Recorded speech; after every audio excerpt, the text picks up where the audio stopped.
Hello friends and welcome back. My name is Kat and today I'm going to be taking you through my process of leaving Hong Kong. Big part of my life, the Hong Kong chapter. So let's get right to it.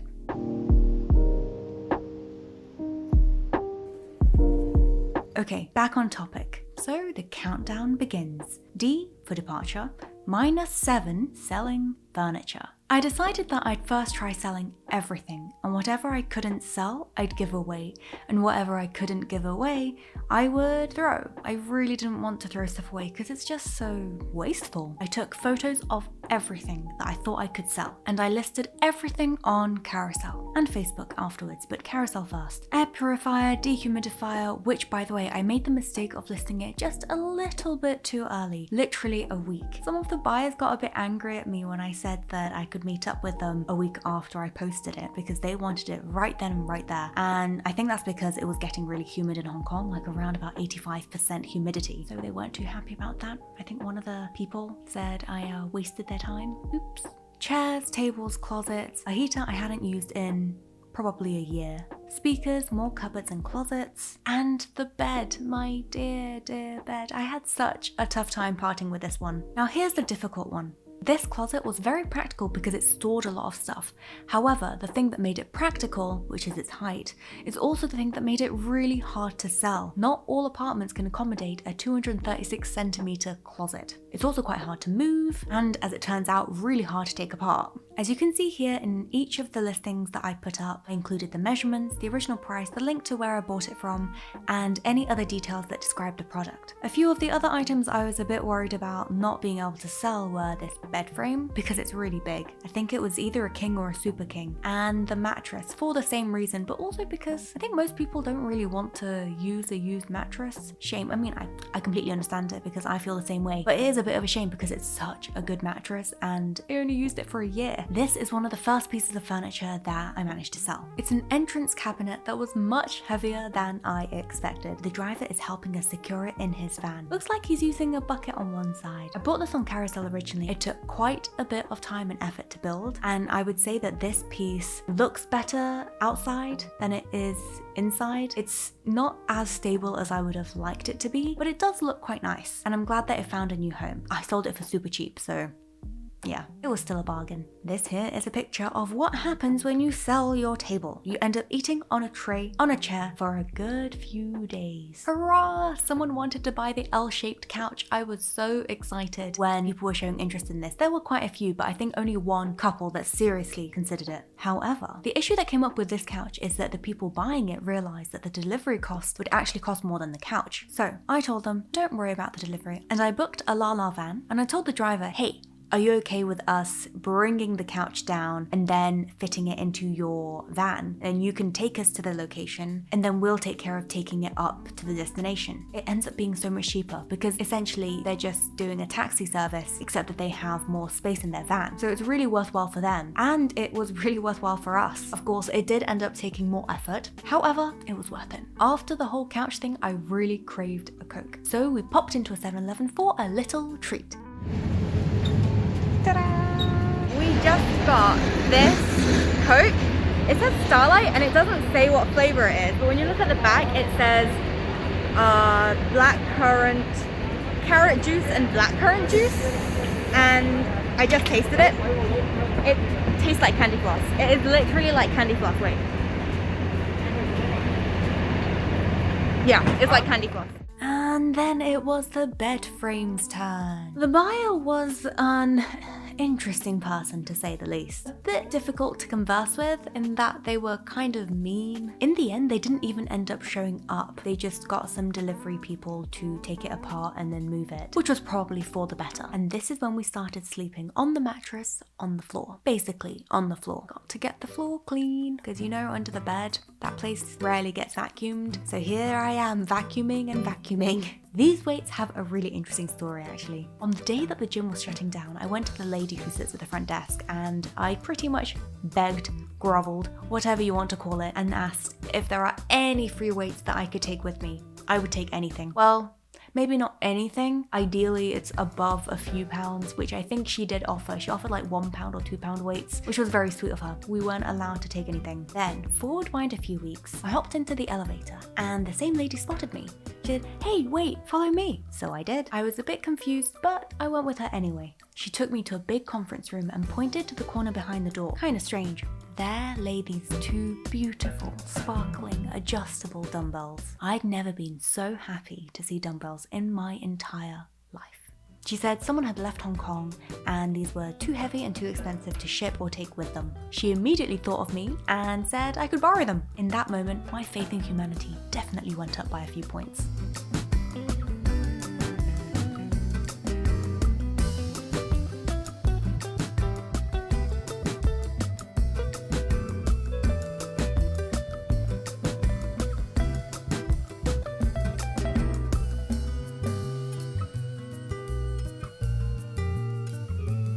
Welcome to the mess that used to be the living room. And here's my favourite photo frame with a couple of strangers in them. Never did get around to switching out the photo.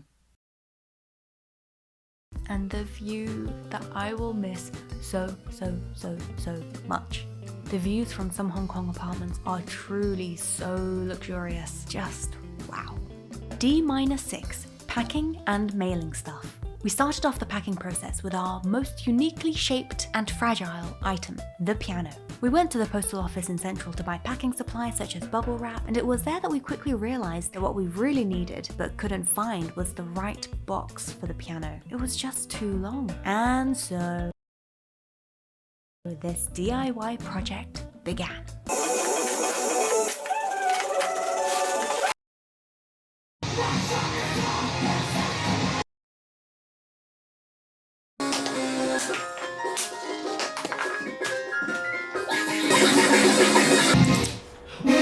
Okay, let's switch to some slightly more chill music, otherwise you'll probably get a headache watching this.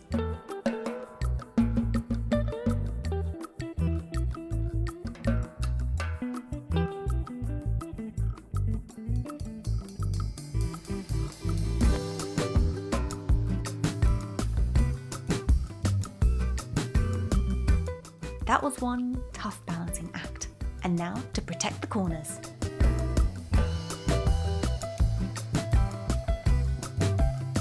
To protect the buttons from getting pressed during the journey, I snipped up some foam pieces and stuck them using masking tape. And here is the final product. Some people knit sweaters, turns out I pack pianos using DIY boxes and write fragile in big capital letters to rock-ish anime music. Packing and mailing stuff part 2. We took some books and things we didn't really need for a while and were thinking of just doing it by regular post, but we quickly found out that it would take 5 months or thereabouts. It turned out that doing everything by courier was probably the best choice. Whilst we were waiting in line that time, we saw some other people who had these big boxes and thought, okay, these boxes are probably the ones that we should get. Yup, these M4 boxes. Unsurprisingly, because of how many people were moving out of Hong Kong, a lot of the postal offices were out of these big boxes. We hunted around so many post office branches. This is us walking around Causeway Bay on our official hunt for mailing boxes from one post office to the other.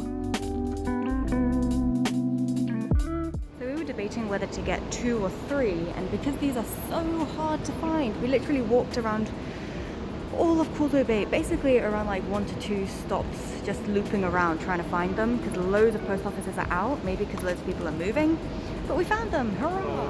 And it can take 30 kilos.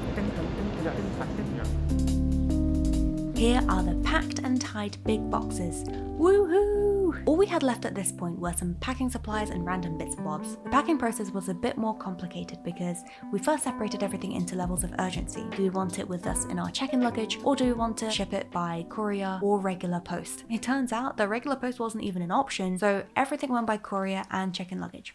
D-5. Goodbyes to the people at the University of Hong Kong. Here I'm returning my super overdue student octopus card. Thank you. I'm currently on my way to say goodbye to a lot of the teachers that were just so helpful at the university. They mentored, they helped guide. Some of the classes were fantastic. It's going to be quite sad to say goodbye, but then also having said that, it's been so long since I've seen them. So it's going to be like a bittersweet thank you, and then goodbye, and lots more thank yous. I think it's really cool that they put the history of the university on the way to the university. This is probably one of the most confusing stations, well, on this line at least, because the university is so hard to get to if you don't know how to get there. The cool thing here is you just wave, oops, yep, and then it gets it. This one. There we go, so you don't have to touch it. Please note which doors will open. Most things in Hong Kong are repeated 3 times. You get it in Cantonese, in English, and then in Mandarin as well.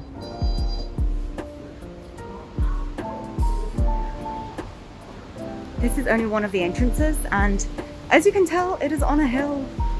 Look, oh god, it's so bright, I can't see anything. Yeah, so that's the level below, and then below that is that, and then it's the road. So I was just so confused as to how to get, like I could see the university when I was down on the road over there, my first time coming here. But I just couldn't tell how to get up here. Because I was a staff member for a while, I got one of these cars, but I kept forgetting to bring it back. So now, of course, it's the week before I'm leaving the city, I am going to take it back. Oops. One thing that I definitely forgot to prepare for was the mosquitoes. So the building that I was in a lot of the time is called Elliott Hall. And that area has a lot of plants and trees, and it also has a lot of mosquitoes. And I remember the first week when I was here as a student, I would pretty much just get, like, all my legs would get bitten all over. It became a ritual. Every time I left the building where I lived, I would have to make sure to spray the bug spray. Because otherwise that's it, man, you're gonna get bitten. Ooh. So cool. When I was a student here, that was definitely not ready yet. This was all under construction.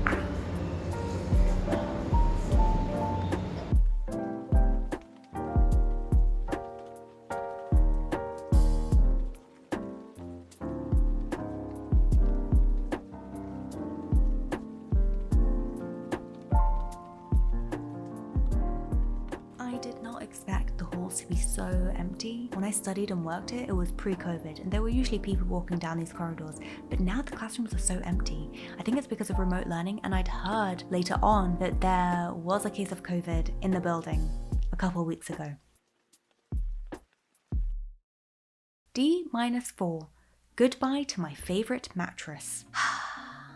We failed to sell or even give away the mattress, so in the end we had to chuck it. Shouldn't have come as a surprise, it wasn't a surprise, but it still hurt. We tried to chuck it in the trash area of our building. You see there's a sofa here, so I thought, oh yeah, we should be able to do that. Turns out you can't. We got caught by the guard, and the guard said, hey, you guys need to throw this away in the local furniture trash area, which we searched up and went to. I never even knew that this place existed. It looked like some cyberpunk workshop out of a film. I think the video made it look a bit brighter than it was. At the time it's a bit darker, the floors were kind of wet, and there was music. D-3, the hotel stay. We did it, y'all. At this point, we'd shipped all of our big stuff via courier. We had sold everything we could, gave away the rest, and dumped our poor mattress in that cyberpunk place. We packed everything else into our check-in suitcases, and wow, I was quite surprised that we managed to fit everything in this car. The hotel was busier than we expected, and we were in the line for hours. Maybe around 1. So whilst we were waiting, I roamed around to show you all what it looked like. You have to scan each separate area you enter with the Hong Kong Leave Home Safe app that helps track COVID cases. The main lounge waiting area looked quite nice, better than I expected. It was quite surprising to see so many people here during a weekday, but then we realised that it's because it coincided with a public holiday.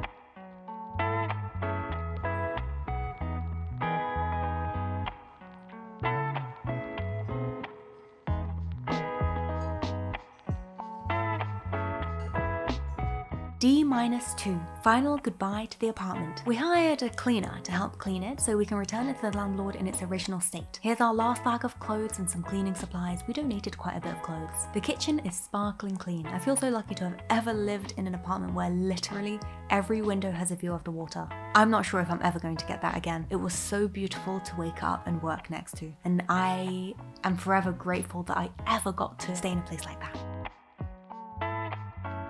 We had a technician come and take readings of our gas meter and switch it off. After a couple of photos, he was done. I dropped off the weights back where we collected them, and that was it. We did our keys handover, but I decided to not film it because I didn't want to risk annoying/irritating the person who was holding on to 2 months worth of deposit money in his pocket.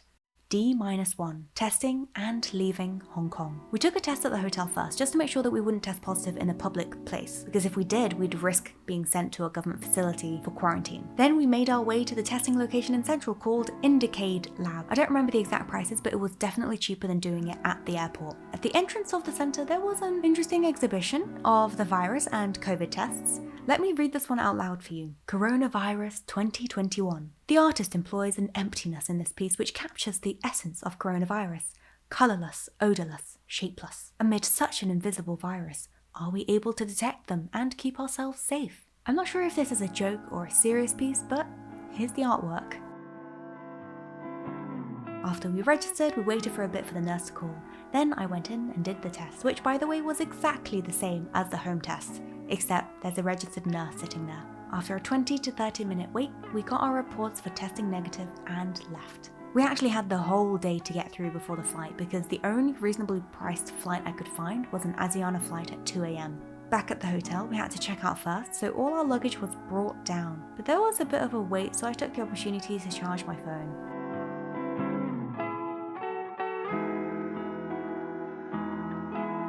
Then we roamed around for 12 hours in the city.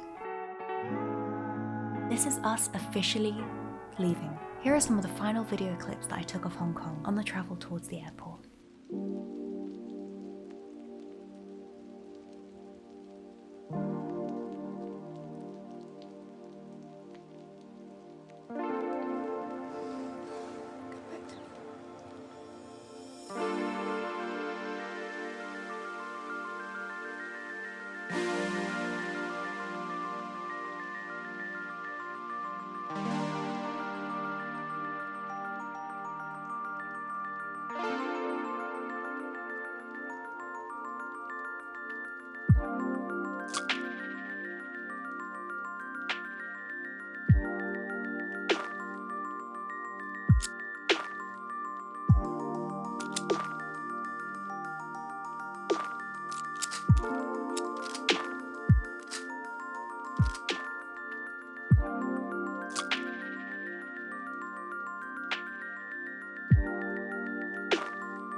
And that's it.